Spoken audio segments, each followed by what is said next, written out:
ইতিকাফের বড় দাম। মানিত্তাকাফা ইয়াওমান ইবতিগা ওয়াজহিল্লাহ, যে বান্দাটা আল্লাহ তাআলার জন্য একদিন ইতিকাফ করি, আল্লাহর নবী বলেন বাইনাহু জালাল্লাহু বাইনাহু বাইনান নার, আল্লাহ নবী বলেন সাহাবীরা রে, মহান আল্লাহ তাআলা ওই বান্দা থেকে, যেই বান্দাটা ইতিকাফ করি, ইতিকাফ হলো বান্দা থেকে আল্লাহ তাআলা জাহান্নামকে দূর করে দেয়। কতটুকু দূর করে? রাসূল বলেন সালাসা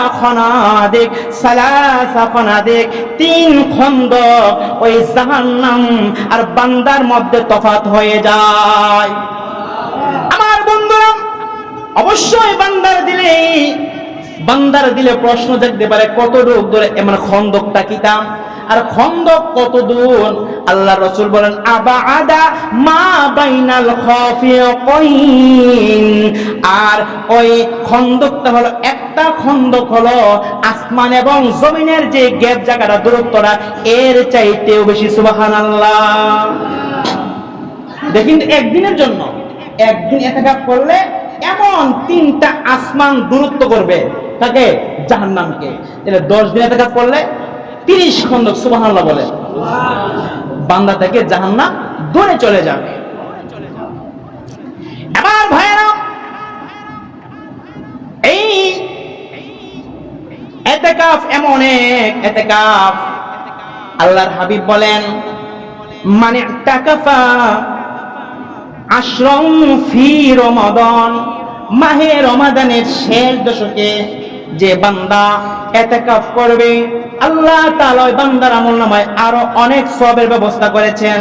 তন্মধ্যে রাসূল বলেন কানা কাহাজ্জাতাইনি ওয়া উমরাতাইন, আল্লাহর নবী বলেন ওই বান্দার আমলনামায় 2টা হজ এবং 2টা উমরার সওয়াব প্রদান করে দেয়। সুবহানাল্লাহ।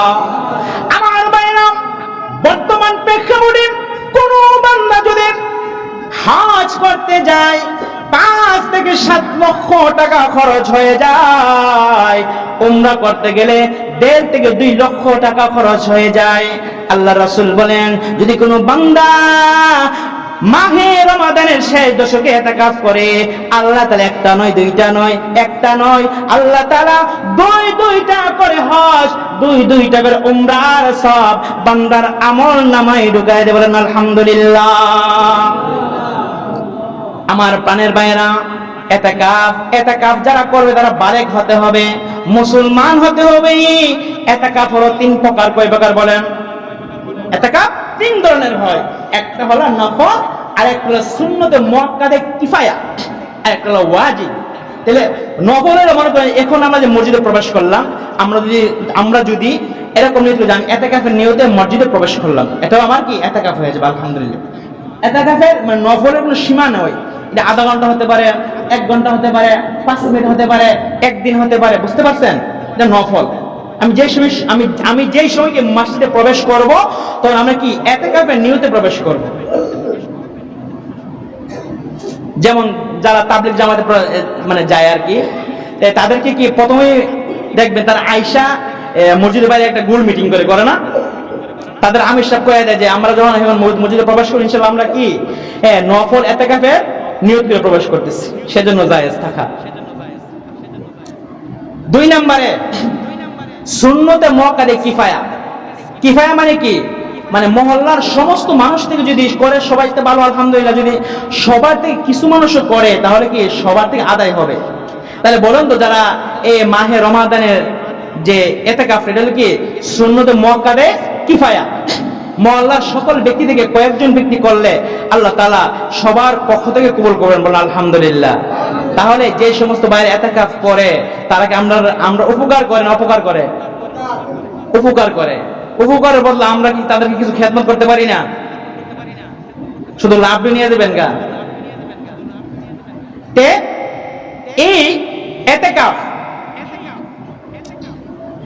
3 প্রকার, 2 প্রকার বলতে একলে কি নফল আর মাহে রমাদানের যে শেষের যে ইতিকাফ এটা কি সুন্নতে মুআক্কাদে কিফায়া, আর হলো ওয়াজিব। ওয়াজিব হলো ওই ইতিকাফ যে ইতিকাফ মনে করেন আমি কইলাম যে আমার ফুল আরো বিদেশ যাইতারে, কানাডা যাইতারে, ইনশাআল্লাহ আমি একদিন ইতিকাফ করব।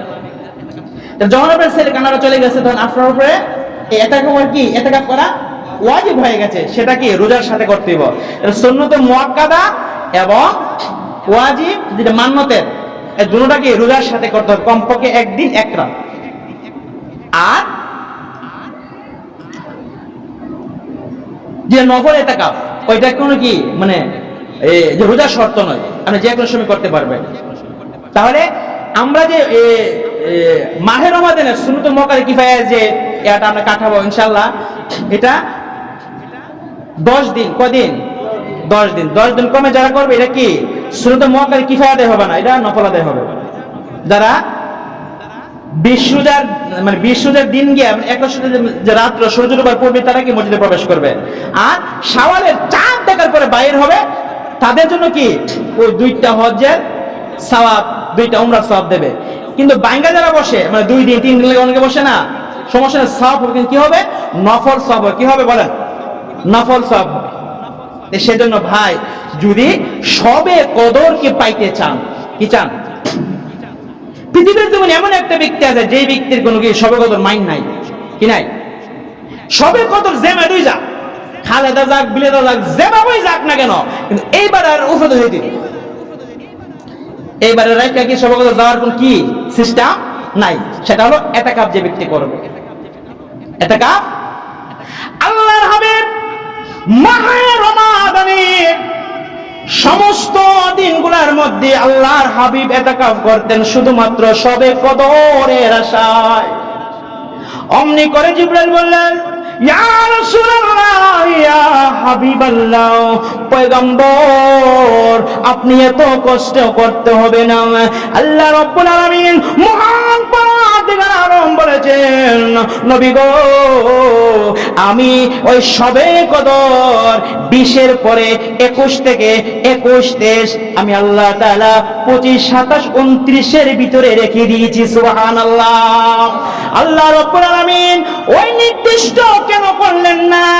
আল্লাহ তাআলা এই তারিখটাকে কেন লুকায়া দিয়েছেন জানেননি? আল্লাহ বলেন, বান্দারে আমি যদি 27-এর রাত্রি অথবা কোন একটা রাত্রটা নির্দিষ্ট করে দিতাম, বান্দা ওই রাত্রের মধ্যে শুধু ইবাদত করত, আমি আল্লাহ 5 রাতের ভিতরে অথবা 4 রাতের ভিতরে 5 রাতের ভিতরে আমি আল্লাহ তাআলা ওই সবে কদরকে লুকায়া দিয়েছি বেজর রাত্রের ভিতরে। বেজর রাত্রের ভিতরে লুকায় দেওয়ার কারণে এবার দেখবেন বান্দা 20-এ যখন তারাবি শেষ হয়ে যায়, যখন 21-এ চলে যায়, বান্দা অন্তত পক্ষে 2 রাকাত না পড়ে বাসায় যায় না, ঠিক কিনা? এবার 23, এবার 25, 27, 29 এভাবে বান্দা অল্প অল্প করে সবে কদর তালাশ করতে ইবাদতে মশগুল হয়ে যায়, ঠিক কিনা? অর্থাৎ বান্দার আল্লাহ বেশি ইবাদত করানোর জন্য সিস্টেমটা করেছে। তাহলে যদি কোনো ব্যক্তি কি এতেকাফ করলে আলহামদুলিল্লাহ বলা যায় ওই বান্দা যদি এশার পরে ঘুমায়ও থাকে, ফজরের সময় ওঠে, তাহলে তার সে সবে কদর পাইবে আলহামদুলিল্লাহ।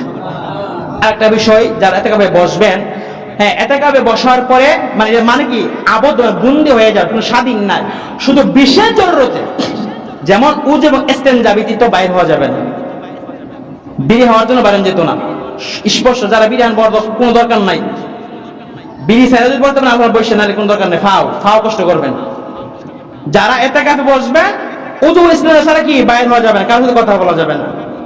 আল্লাহর হাবিব বলেন এতেকাফ তা ওই ব্যক্তিটা দুনিয়ার সব কিছু ছেড়ে দিবি, সন্তান ছেড়ে দিবি, ছেলে ছেড়ে দিবি, মেয়ে ছেড়ে দিবি, মেয়ে থেকে আলাদা হয়ে যাবে, সম্পদ থেকে আলাদা হয়ে যাবে, গাড়ি বাড়ি নারী থেকে ওই বান্দাটা আলাদা হয়ে যায়। ওয়াজহিল্লাহ, কেবলমাত্র আল্লাহ তাআলার জন্য ওই বান্দাটা কোন আত্মীয় স্বজনের সাথে কোনো সম্পর্ক নাই, কেবলমাত্র আল্লাহর সাথে সম্পর্ক লাগায়। আল্লাহ নবী বলেন বাইনাহু ওয়া বাইনান নার সালাসা ফানাদিক, আল্লাহ তাআলা ওই বান্দা থেকে জাহান্নামকে 3 খন্দক দূর করে দেয়। যেই বান্দা সন্তান ছেড়ে দেয়, সন্তান থেকে আলাদা হয়ে যায়, বাড়ি থেকে আলাদা হয়ে যায়, বিবি থেকে আলাদা হয়ে যায়, আল্লাহ তাআলা বলেন ওয়ালা তুবাশিরুহুন্না ওয়া আনতুম আকিফুন। আল্লাহ বলেন ওয়া আনতুম আকিফুন, ইতিকাফ অবস্থায় ফিল মাসাজিদ, যখন তোমরা মসজিদের মধ্যে ইতিকাফে বসবা, ওয়ালা তুবাশিরুহুন্না, তোমরা স্ত্রীর সাথে কি কামাচারের ব্যবস্থা বন্ধ করে দাও। অর্থাৎ তাদের সময় কি নাই, কোনো দেয়া সাক্ষাৎ করো না, কারণ সমস্যা আছে। আল্লাহ বলেন তিলকা হুদুদুল্লাহ, এটা আল্লাহর বিধান, যে আল্লাহর সীমারেখা। আল্লাহ বলছেন বাকি রমজানের 20 দিন তোমাদের অনুমতি দেওয়া ছিল স্ত্রীকে সময় দেওয়া, কিন্তু যারা ইতিকাফে বসবা এই 10টা দিন শুধু আল্লাহর জন্য ছেড়ে দাও, স্ত্রীর সঙ্গে দেখা করা যাবে না। আল্লাহ বলেন ফালা তাকরাবুহা, তাদের নিকটবর্তী হও না। অর্থাৎ আল্লাহ বলেন তাদের দ্বারে কাছেও যাও না, কারণ সমস্যা আছে। আমার বন্ধুরা দেখবেন মোমের বাতির উপরে একটা শলতা রয়েছে, আসেনি? ওই শলতার মধ্যে আগুন দেওয়া হয় নাই, কিন্তু ওই মোমের বাতিটা একটা গরম বস্তু অর্থাৎ আগুনের পাশাপাশি রেখে দেওয়া হয়েছে। দেখবেন যদিও মোমের বাতির শলতার মধ্যে আগুন নাই, কিন্তু ওই আগুনের তাপে তাপে মোমবাতিটা হাতি হাতি পা করে দেখা যায় অল্প অল্প করে গলে যায়নি, গলে যায়। সেদিন আল্লাহ রাসূল বলে আল্লাহ বলেন বান্দা ফালা তাকরাবুহা, আল্লাহ তাআলা বলেন সরাসরি আল্লাহ বলেন যে তোমরা তাদের নিকটবর্তী হও না, কারণ কোন সময় শয়তান যে 1 সেকেন্ড গড়ে নেবে কইতে পারতো না। সেজন্য আমার ভাইয়েরা যে ইতিকাফ বসবেন সবকিছু থেকে বিচ্ছিন্ন হয়ে বসতে হবে। অনেকে টাচ মোবাইল নিয়ে মসজিদ কথা কবে, এগুলো সম্পূর্ণ নিষেধ। এবং যদি গোসলের যে বিষয়টা যদি বেশি অতিরিক্ত গরম হয় গোসল দিবেন, নাইলে একদিন পরে পরে গোসলটা দিলে ভালো হয় আর কি। গোসল দেওয়া যাবে, দিলে এভাবে দিলে ভালো হয়, কারণ প্রত্যেক পুরা সময়টা শুধু আল্লাহর জন্য দিয়ে দিবেন। বিস্তিকোণ কথা কওয়া যাবে না, বিস্তিকোণ কথা কওয়া যাবে না। আরেকটা বিষয় খেয়াল করতে হবে, আমাদের মধ্যে একটা বিষয় হয় দেখা যায় যে আমরা যারা ইতিকাফে বসে আমরা 12টা বাজে নিজে উঠে অন্যকে উঠাই। এখানে একটা বিষয় খেয়াল রাখতে হবে, আমি নিচে উঠবো কিন্তু অন্য যে আমাকে বলে ভাই আমারও ডাক দেন, তাকে আমি তাহলে আমি তাকে ডাক দিব, আমি ডাক দেবো না। কারণ ঘুম কি ইবাদত না? ঘুম ইবাদত। সে সুবাদে আপনি তাকে ডাক দিবেন না। যদি সে বলে যে চাচা আমাকে ডাক দে, তাহলে আপনি তাকে ডাক দিয়ে দিন। অথবা আপনি তাকে বলবেন কিরে সবসময় তো ঘুমাসই, আমরা যেহেতু আসছি আল্লাহর ইবাদত করার জন্য, এখানে 10টা দিন আমরা করে তুই শেষে উঠবি নি, ওটা করে আমি ডাক দিয়ে দেবো, যে আমাকে ডাক দিয়ে দিবেন। আমরা তার অনুমতি ছাড়া তাকে ডাক দিবেন না, তার গুনাহ হবে। কিন্তু ইসলাম কত সুন্দর দেখেন, কারণ আপনি যদি সবে কদরটা তারা যদি মসজিদে এসে বসে যদি এশারের তারা ঘুমাই গেলে ফজর ওইটা হইলে মানে পুরা সওয়াব পাবেন। বলুন আলহামদুলিল্লাহ। ইতিকাফের অনেক বড় ফজিলত। ইতিকাফ করলে জাহান্নাম থেকে দূরে চলে যাবেন। জাহান্নাম থেকে দূরে যাইতে গেলে আর সবে কদরের ফজিলত পাইতে গেলে কি ফজিলত জানেননি? 83 বছর 4 মাস কমপক্ষে, 1000 মাসের তো শ্রেষ্ঠ এই রাতটা। এটা পাইতে গেলে আমার জীবন ধন্য। যে এই কাজটা যদি এই বিষয়টা পাইতে চাইলে আমরা অবশ্যই কি ইতিকাফে বসলে নিশ্চিত কোনো কি নাই, ড্যামারেজ নাই।